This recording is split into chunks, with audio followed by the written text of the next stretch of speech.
এবারে দিয়ে দেবো আমাদের তৈরি করা ম্যাজিক লিকুইডটা। আজকে দেবো অপরাজিতা গাছের কিছু টিপস। দেখো এই যে গাছটা আছে, বুঝতে পারছো, আর আরও একটা গাছ দেখায়, বুঝতে পারছো। দেখো এবারে দেখা এদের টব, দেখো দুটোই 6 ইঞ্চিতে আছে, কিন্তু এর পাতাগুলো দেখো ছোট ছোট হয়ে গেছে, বুঝতে পারছো তো। এর পাতাগুলো কিন্তু নর্মালি আছে।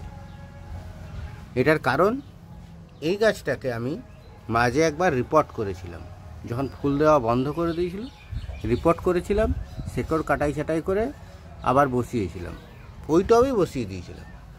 আজ আমি এই গাছটার শেকড় কাটাই ছাটাই এবং ব্রাঞ্চেস কাটাই ছাটাই করে রিপোর্ট করব। তো তোমরা দেখতে থাকো ভিডিওটা, যদি ইনফরমেটিভ মনে হয় তবে একটু শেয়ার করে দিও। এই অপরাজিতা গাছের জন্য আমরা যে মাটিটা বানাবো সেটা আমি বানিয়ে রেখেছি। এটা হবে 2 ভাগ নদীর সাদা বালি মাটি, 1 ভাগ তোমার বাগানে যা মাটি আছে সেটা, আর 1 ভাগ তুমি যে কোনো একটা কম্পোস্ট। আমার এখানে গোবর সার অ্যাভেলেবেল থাকে, তাই আমি গোবর সার দিয়েছি। মাটিটা তৈরি করা আছে, টব তৈরি করে নিয়েছি।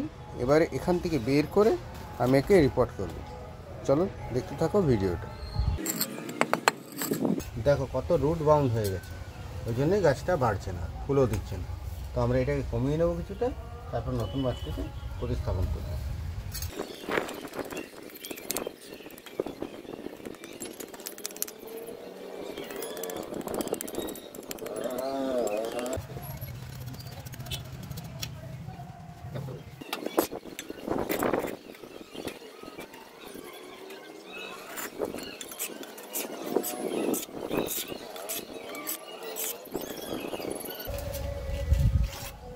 এক লিটার জলে 1 ml সিউইড এবং একটা যে কোনো ফাঙ্গিসাইড দিয়ে আমরা তৈরি করে নেব একটা ম্যাজিক লিকুইড, যাতে গাছের গ্রোথটা খুব তাড়াতাড়ি হবে।